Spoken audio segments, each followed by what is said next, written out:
Hello, everyone. We are here and we are live. It's time for Biblical Sex 101. And of course, we are here with the lovely Miss Angela, aka the Christian Sexpert. How you doing, ma'am? I'm good. How are you? I'm good overall. I am good overall. I cannot complain. I know you were updating me a little bit, so that's why we were a little bit late because little girl chat. But I think we're going to share a little bit of the information with you all as well because unfortunately I was receiving some bad news from Miss Angela. I don't What? know if that's a good segue, but if you want to, kind of just give us your update. How have you been? We've missed you here on GSL. I So know. Last month I had a terrible migraine, but in the good news, I got my piercing updated, so no more migraines. okay. If anybody, side note, if anybody is experiencing migraines, try out getting a daith piercing. It's the best $80 you're ever going to spend because it completely cures migraines for some people. Um, But in other bad news, TikTok decided to uh, Thanos my main TikTok account. So I am down 105,000 followers. I had a man come into a live that I was hosting last week, demand details of my personal sex life. And when I wouldn't provide them, he engaged in some retaliatory reporting and reported my live, reported my account. And TikTok just immediately was like, oh, you're out, you're banned, even though I had no like violations or anything like that. So if you would like to help get my account reinstated, you can head over to TikTok, go to the Christian Sexpert 2.0. Excuse me, you can check out the christiansexpert.com and get to my account that way. But on the Christian Sexpert 2.0, the pinned videos have like ways that you can help get my account reinstated by contacting TikTok on my behalf and saying, this was sexual harassment. The fact that you banned her account as a result of, her being sexually harassed is unacceptable. And so if enough people do that, hopefully we can get my account reinstated. Yeah, I know we were just chit chatting about this, but again, I will say I am sorry to hear that and everything. Because again, I know that it was a lot of work that you put into getting the channel to where it was and things like that. Shame on the man for coming and letting the devil use him, and shame on TikTok and all of that as well for siding with the abuser in this case and whatnot. And it's just really a shame. This whole idea of freedom of speech, it sounds good, but we are seeing in these days and times that it's just really not um as prevalent as we thought. You know what I mean? Like, you think that you're able to share the things that's on your heart and mind, X, Y, and Z. Everybody has that freedom to do so. But then if one person or if someone else doesn't like what you're saying, now all of a sudden, you know, um, these type of things are happening or whatnot. And it's just another form of persecution. And honestly, I know you're kind of getting on both sides because, we got fellow believers, that take issue with you and your content. I know I've been seeing some of the videos and whatnot about that. And then now we got, on the flip side, these type of things happening as well. So, like I said, I'm sorry, that this has happened to you and whatnot. And, like I say, if there's anything we can do, we're definitely here to support and whatnot. So by all means, those that watch this, please check her out, do those things, and let's see, can we get her reinstated? In this land of the free, we supposed to have freedom of speech and all this type of stuff and be protected and all kinds of things, right? On the other hand, when we look at things that happen to, when those of us who have public platforms as Christians, right, we should anticipate being attacked both in the natural and in the spiritual. And I really Mm-hmm. do believe that this was more of a spiritual attack than anything.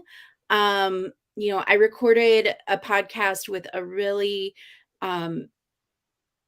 um, with just a massive saint this week that is just went, and I believe that this was a direct attack from Satan trying to silence my platform, silence my voice in anticipation of this podcast that I was recording with another very large creator. and you know, a very recognizable name. And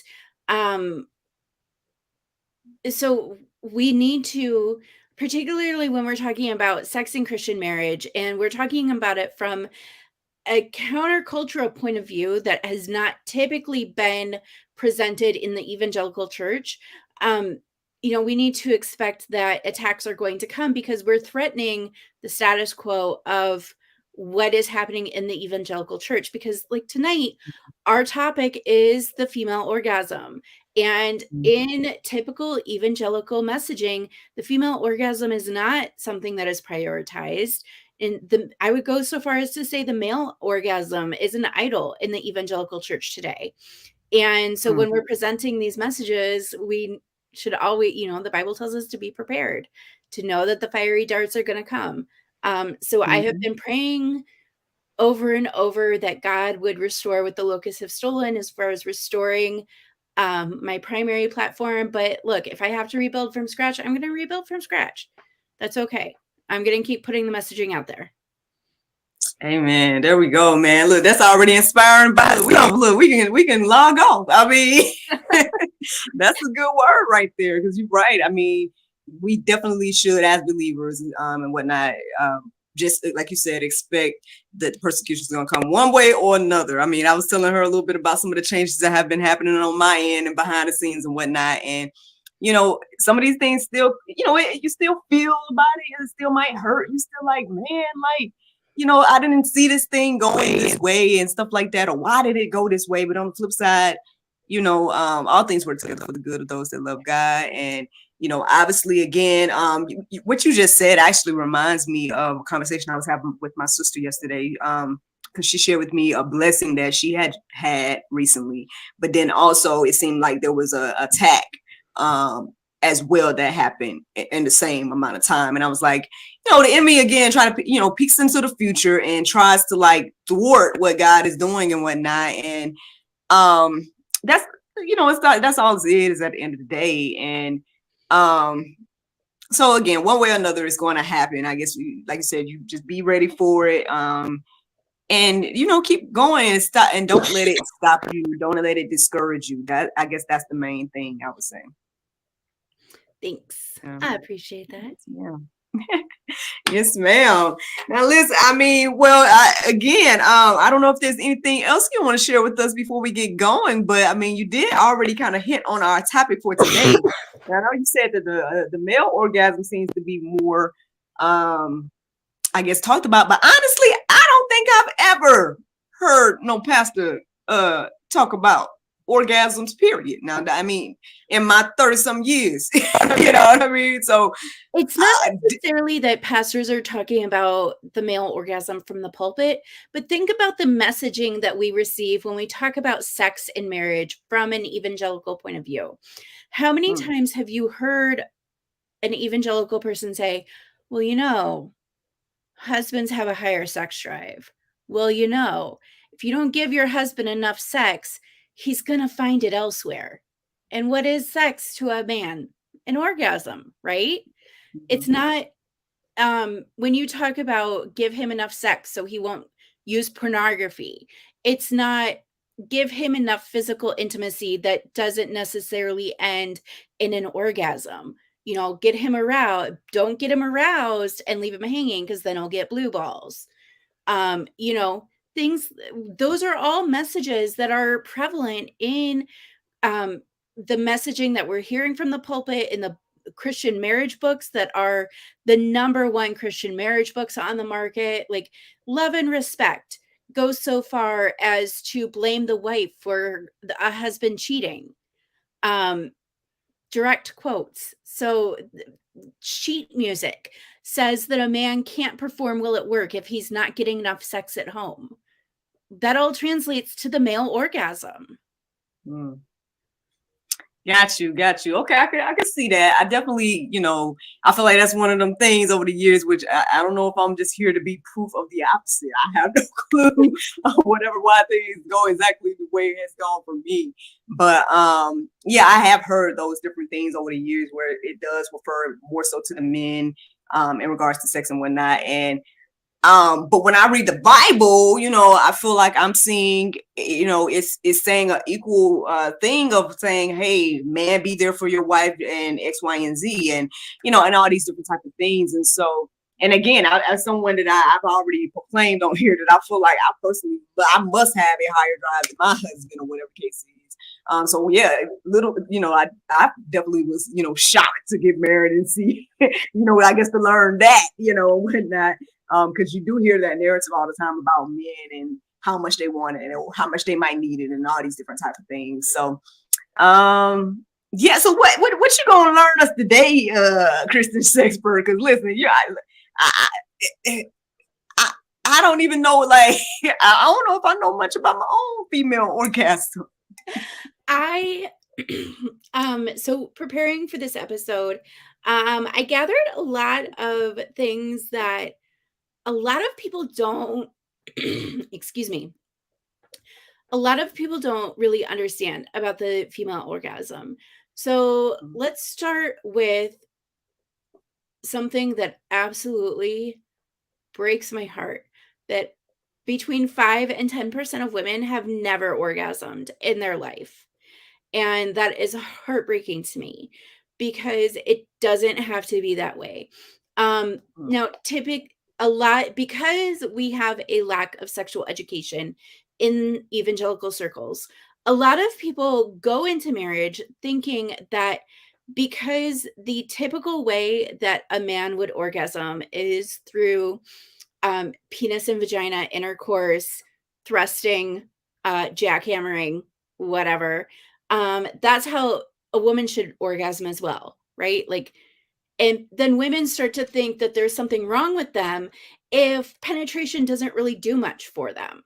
And when we look at how God designed our bodies, we begin to realize that penetration, especially missionary style penetration, the most traditional sort of sex that we think about, that's not how God designed a woman to orgasm or enjoy sex with her husband, because 30% of women require clitoral stimulation in order to orgasm, and 80% of women need about 14 to 20 minutes of clitoral stimulation in order to orgasm. All right. And now that's compared to a man's orgasm clocking in at 5.4 minutes. And that can just be thrusting. Thrusting does not provide the stimulation a woman needs in order to orgasm, nor is it likely to have the amount of time needed for her to reach orgasm. I see. Well, I've left you speechless. Check out those stats. All right. Well, I mean, so I don't know. I don't even know if I can raise my hand right now. I don't know what kind of question to even ask. Like, because it's like on one hand, not say, well, what does it take then? I mean, because you already did just give some examples of what it could take, right? I'm just going. Where my pen and paper at? All right, I'm just gonna listen. I think I need to just look. So let's talk about some more statistics then. So now we're at 59% of women have faked an orgasm. Okay, now let's talk about why a woman would fake an orgasm. There could be a lot of reasons. One is she is not orgasming, but she doesn't want to hurt her husband's ego by not orgasming. Because when we think about it, a lot of men have this very performative idea of what they should be doing in the bedroom. And if a woman is not orgasming, it's somehow a reflection on his performance. Now, if his performance is the humping, thrusting, she's not going to orgasm because you aren't giving her the type of stimulation that she needs. On the other hand, when a woman feels pressured to orgasm, that's also going to shut down her ability to orgasm, because we know that obligation kills desire. So when a woman feels that she must orgasm in order for her husband to fully enjoy the experience, now it's not any longer about whether she's enjoying it, right? It's again turning around to the male ego, the male performance, and making the sexual encounter a male-centric experience versus a couple-centric experience. Now, I do have here's a question, and I think maybe this is just going back to the basics, just in case, right? We got some people that are like, not say what is an orgasm, but kind of. You know what I'm saying? Like, I think that's ultimately my question. Like, how would you break down that? Because on one hand, I think maybe we all have a general idea, like, okay, it's the ultimate finish. That's what I would say. Like, if I had to come up with a quick way to try to explain, it's like that's what I imagine for it to be. I'm like, okay, the ultimate, like, knowing that you're done, like, or whatever. But how would you explain that to someone that's like, so we can really understand, like, so many people see orgasm as the finish line, right? But I would say it's not. So physiologically, orgasm is a repeated contracting and release of muscles in the body. And for many people, you feel a sense of release. You feel a sense of, for most women, especially since we are talking female orgasm, most women would describe the experience as you're ascending some sort of a slope and you reach the peak and there's a release that happens when you reach the summit of that slope, right? And so many people see, like you said, see orgasm as the finish line. But when I am working with clients, propose a different sort of framework, because so again, we're getting back into, is this a male-centric experience? A lot of men think, well, I orgasmed, I'm done. Like, I'm good. Like, okay, we're done. But when we make orgasm the finish line, when we make orgasm the ultimate goal, we are neglecting everything else that can be happening in the experience. Like, orgasm is an important part of the experience, but the objective of your encounter with your spouse shouldn't just be a physical release. It should be the connection. It should be the play. It should be the experience of deepening, of celebrating intimacy with each other, right? Because I always say that sex does not create intimacy. Sex should be the celebration of intimacy that you are already experiencing in your marriage. And so putting a goal of a finish line on that creates a performative experience, creates a goal-centered experience. And especially when I'm working with clients who are suffering from something like vaginismus, where they cannot experience any sort of penetration, and where orgasm might be out of reach at this time, now they're like, I can't even hop into this sort of race to the finish because I can't even orgasm. And so really taking away this goal of reaching a finish line and changing it to playing and experiencing intimacy takes the pressure, that performative pressure, off, and enables a lot of women to be able to experience orgasm because they have removed that performative nature of hitting the finish line. I was just thinking, I know that it's like way easier to know when the male is done, right? I mean, and it seems to be not as easy to know as a female or whatever the case. And I'm just in my as a female, I would say it hasn't been the easiest to know for me or whatever. And so I don't know if anybody else is out there. Y'all look, like, comment below, or y'all can laugh at, send laughing emojis. Whatever y'all want to do. I try to be open and transparent here or whatnot. And so, But I feel like perhaps maybe there might be many other people that are like, okay, well, have I had one? Like maybe I have, and I just don't know because it's different type of, like you said, release than a man's or whatever the case is. And so I don't know if I've contributed to the conversation by adding that in, but what would you say about that? There are a lot of people that wonder if they have had an orgasm. And if you're wondering if you've had an orgasm, my guess is maybe not, and that's okay. So in my Patreon, I do have a broken down step-by-step video explaining step by step. Here is a guide to help you reach orgasm. And so I do break that down in my Patreon, but there are other things that you can do in order. So let's say we've got someone who's like, well, I have experienced orgasm, but it wasn't that good. Like it wasn't this like super big experience that a lot of people talk about. It was just kind of like, okay, like, okay, like it wasn't this big, huge thing where I felt like screaming and all of these things. Right. So one of the things that I suggest when we have that situation where someone is looking to increase the intensity of the orgasms that they are experiencing, is the first thing that you're going to do is practice a lot.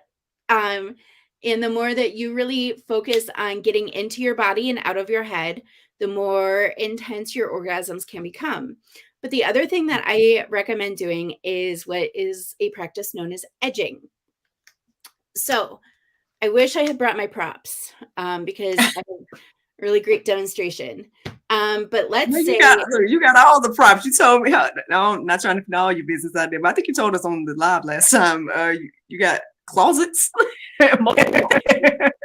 Yeah, no, this actually uses my son's Hot Wheels as a demonstration for edging. Oh, okay. Oh, so maybe something similar to what you were sharing last time with the contrapty thingy with the round. Oh, the Wartenberg. No. So when I'm talking about edging, let's go back to like climbing up a mountain type of, think of Sisyphus, all right? Pushing the boulder up the mountain, okay?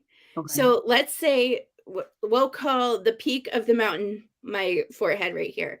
So Sisyphus is pushing the boulder up the mountain.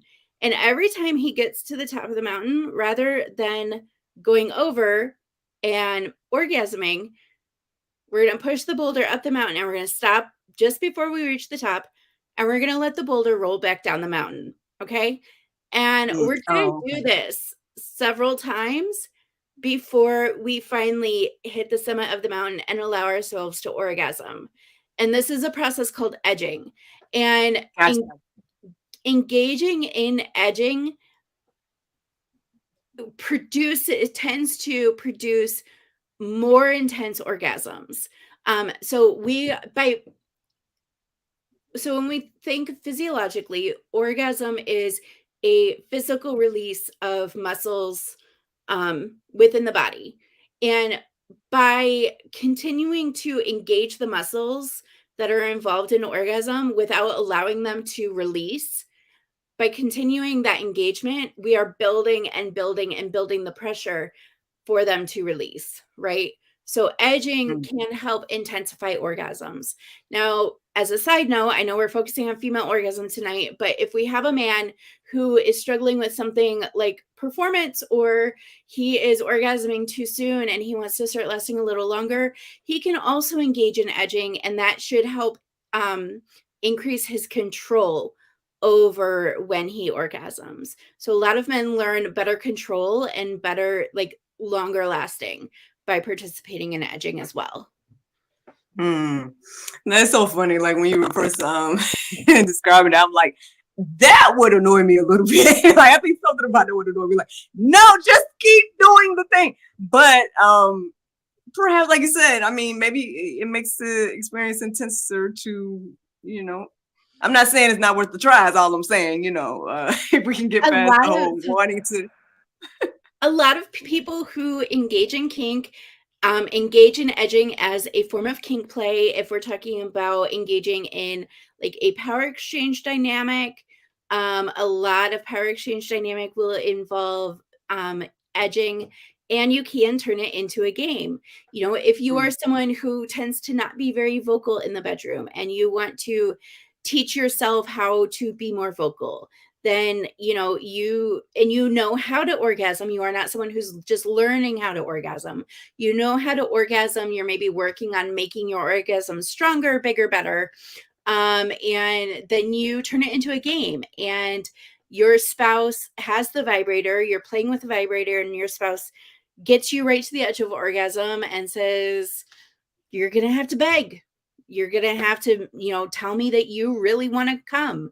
Oh, I'm not convinced that you want to come. All right, we're gonna take the vibrator away. We're gonna settle back down, and we're gonna start it all over again." And that can be a fun way to teach yourself how to be more vocal in the bedroom. Listen, all kinds of tips and tricks from the Christian Sexpert as always. Listen, I know you've already pretty much given us a lot in regards to, I guess reasons why this conversation is important, but what would be another thing that you could share with us in this moment to let the people know, like, why this whole conversation and everything is just so important to discuss, as well as like just put out here in the forefront and not be so, I guess, guarded or shy about in regards to just having an open conversation about this. Because I think maybe even people, like when they see it or whatever, like for example, I know people are popping in and out and whatnot in regards to us being live right now and things as well. And who knows, maybe they like keep hearing the word orgasm and being like, oh, who knows what people are thinking or whatever. But what else could you share with us in regards to like why these conversations are so important? So historically, when sex has been discussed in the evangelical church, it's been about the man's experience, right? About whether he is fulfilled. And there hasn't been enough conversation about, the conversation historically. Think about how many times do you hear, oh, is your marriage struggling? Have more sex. That'll help you guys get closer. Well, what if the sex is bad? What if when you're having sex, he's the only one that's orgasming? There's no conversations about, is she orgasming? Is she enjoying it? And so we need to have the conversations, because when we look at, going back to what the Bible says, I just finished a deep dive Bible study on the Song of Solomon. At the beginning of their marriage, we see Solomon initiating their sexual encounters. But by the end of the book, she is the one who is initiating. She is the one who's saying, I want your body. Let's go out to the garden and get it on. And that is the biblical model for our sexual lives in our marriage. And so we need to start having the conversation, because there is an over 40-point orgasm gap particularly among evangelicals. We know that, let me pull up my statistic here so I get the right numbers. You would think I would have this memorized, but I don't. So we know that over 95% of men orgasm during every single sexual encounter. So out of every time a man and woman are having sex, a particular so many words in my head right now. Start over. All right. So we know, taking one specific couple, the man is going to orgasm 95% of the time during their sexual encounters. She is only going to orgasm 49% of the time. During less than half of the time is she going to orgasm during sexual encounters. And that is particularly true in the evangelical community. And that needs to change. It needs to be, she orgasms just as often as he orgasms. And that's a delicate balance to walk, because, like I said before, we've got 59% of women have faked an orgasm. And so if a man is hearing this and saying, well, now I need to make sure that she orgasms every time, if you're putting that performative pressure on her, that's going to decrease her rate of orgasm, because that performative pressure is going to inhibit that orgasmic response, right? So you need to create a culture of mutual pleasure in the marriage, right? It's not, well, if I orgasm, you have to orgasm too. And it's not a keeping track, because, and like part of the reason I advocate for not keeping track is because one of the things that kills me is women are the multi-orgasmic ones. Men have a much longer refractory period than women do. 43% of women have experienced multiple orgasms. And and if you are interested in learning about multiple orgasms, that's another thing that I cover in my Patreon, how to have multiple orgasms. And so, women ideally, for a lot of my clients, I teach, like, get a 3-for-1 deal, girl. Like, you orgasm 3 times, he can orgasm once. Like, get it. That experience is available to you. God made this a 3-for-1 deal, 5-for-1 deal. It's available to you. Claim that blessing. Yes. And like, we never hear in evangelical circles that women can have multiple orgasms, right? Why is that the conversation that the world is having? Why aren't we having that conversation? Yeah, I mean, great question. That is a great question. But I think, again, just overall, just the whole sex conversation and whatnot needs to definitely be approached the way that you are doing from a biblical perspective and everything like that. So, I tell you all the time that I'm, grateful for you and everything that you are doing for the kingdom. Even myself, I'm out here, I know GSL, we got a lot of stuff going on, it has become way more than what it started off as. But at the end of the day, too, I guess, again, just wanting to approach this conversation of sex as Christians, because it's a topic.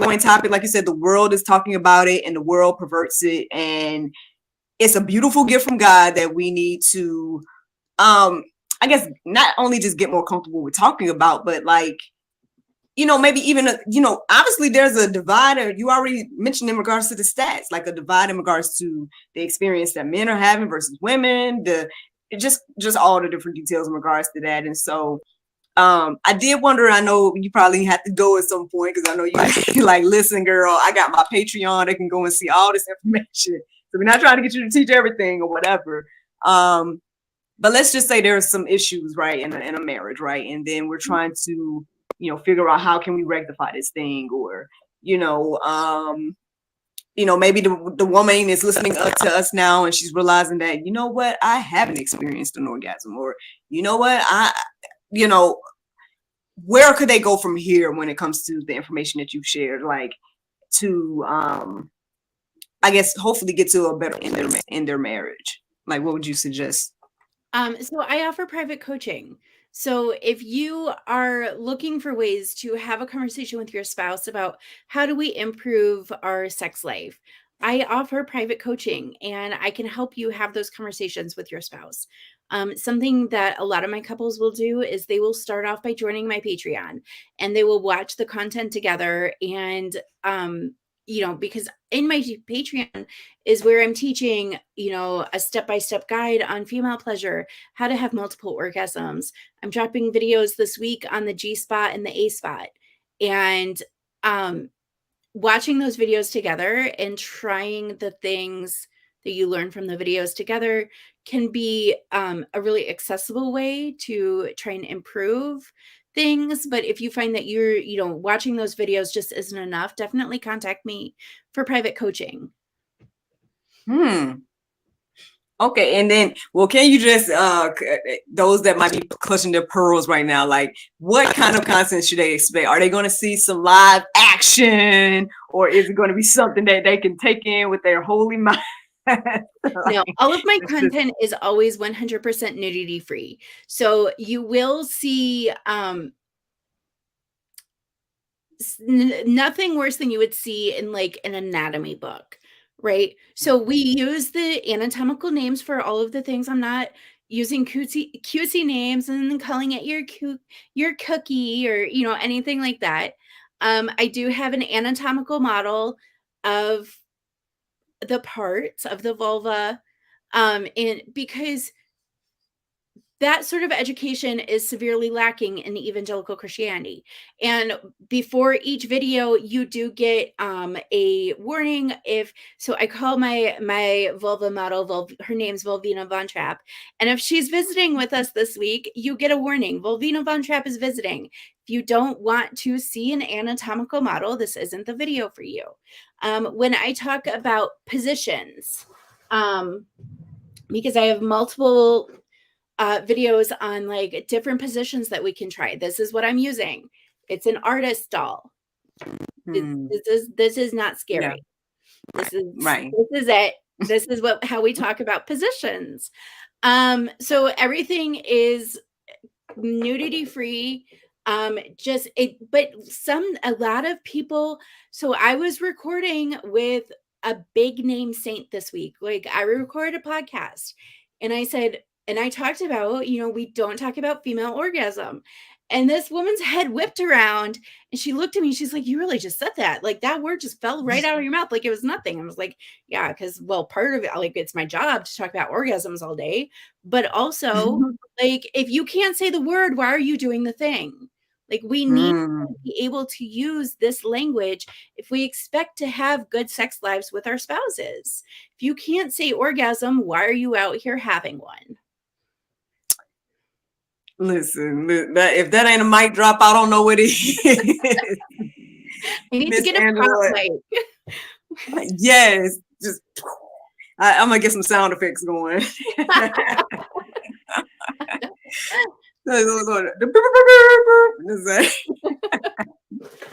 Well, Miss Angela, do you have a final thought for us in regards to female orgasms today? Have more of them. Mm-hmm.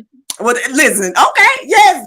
Well, look, let us all get to work on that. Those of us that are married, those that aren't, let us. What would you suggest for them? Because I got a heart for my single people. So, what would you suggest for those that aren't married? Oh gosh, for those that aren't married, in regards to female orgasm, look. Well, because I know people go back and forth about like, okay, this is time to explore. Is it time to learn myself? Like, or is this a whole nother conversation? You need to come back to that one. This is a whole other conversation.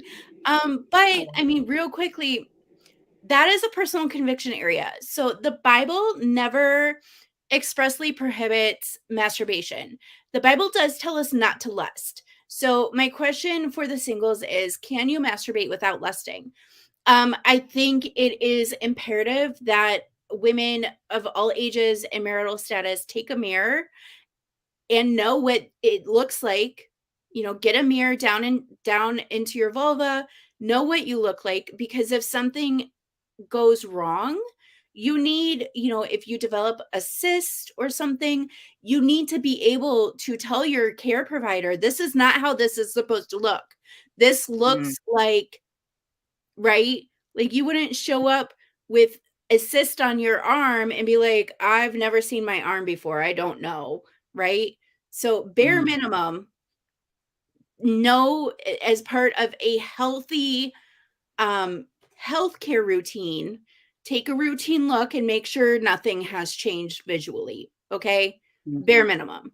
And then as far as premarital exploration, I see value in doing premarital exploration to have an idea of what you enjoy so that you can communicate that with your spouse. But I also see value in waiting, because Song of Solomon does say, do not awaken love before it's time. And the thing is, that's going to be totally between you and the Holy Spirit. I don't know what your trauma is. I don't know what your triggers are. I don't know if today you can masturbate without lusting, but then 3 weeks from now, all that non-lust masturbation is going to turn into lust-fueled masturbation, right? Which then can turn into an addiction. So that needs to be a constant conversation with the Holy Spirit about your triggers and your motivations, right? So I'm not the Holy Spirit. I don't claim to be anyone's Holy Spirit. Take it up with him. Well, I just wanted to try to help my single people because y'all already know that I'm an author and I wrote all about my journey and whatnot, and so I was struggling as a single woman basically, and so to God be the glory for being on the other side, and everything like that, and a whole nother set of things, but regardless, I just wanted to at least help them a little bit, in regards to that, because just in case someone's single is watching and they're like, this may be helping to learn, about it in advance or whatnot. Hopefully that will help their marriage in the future. But at the same time, if they're trying to figure out like what to do right now, because that was one of my things back in the day, like, what do you want me to do? Like, and everything like that. But anywho, Christian Sexpert, I appreciate you so much for joining us as always. Like I said, we missed you, but we're glad that you came on back. And everything. I mean, her website is up as well. So it's right there. You guys go and check her out. Help her get her TikTok back up and going and running. But even if the Lord doesn't restore that, man, we pray that more blessings with everything else you have going on, that you don't even miss it. For whatever the Lord wants to do, whatever his will is for you regarding to that, because we don't want you to be, at least what I'm thinking right now is just I wouldn't want you to be like discouraged and be like, oh, what you lost, and dwelling over what you have lost and whatnot, because that can sometimes try to get in the way, and I think that's probably why it happened, to try to get you whatnot. But anyway, your heart and mind clear, because yes, you gave us your final thoughts and everything like that. Well, friends, I do want to remind you guys that we like to shout out our friends over there at Romantic Blessings. And if you want to check them out, you guys can just go to my link over there at extraspiritualself.com. I know Miss Angie, I'm going to call you Angie, I'm sorry, Miss Angela, the Christian Sexpert teacher, she has a page on there as well and whatnot. And so, yeah, check out our friends over there at Romantic Blessings, especially married people. There might be some things to help out with this female orgasm conversation that we were talking about today. And you can also find those things in a beautiful and biblical way where you're not being tempted and whatnot, and things like that, because they have curated some, again, they show the lingerie without the models and things like that. So they're very mindful of in how they present the different things in their store. So appreciate everyone that's out here doing their part in the kingdom to, shed light on issues, provide resources and content and everything like that to help out. And that's all I got to say about that, you guys. Thank you so much. Thank you again. And I guess we look forward to talking to y'all next month, if the Lord's will. All right. All right, you guys. Well, bye-bye.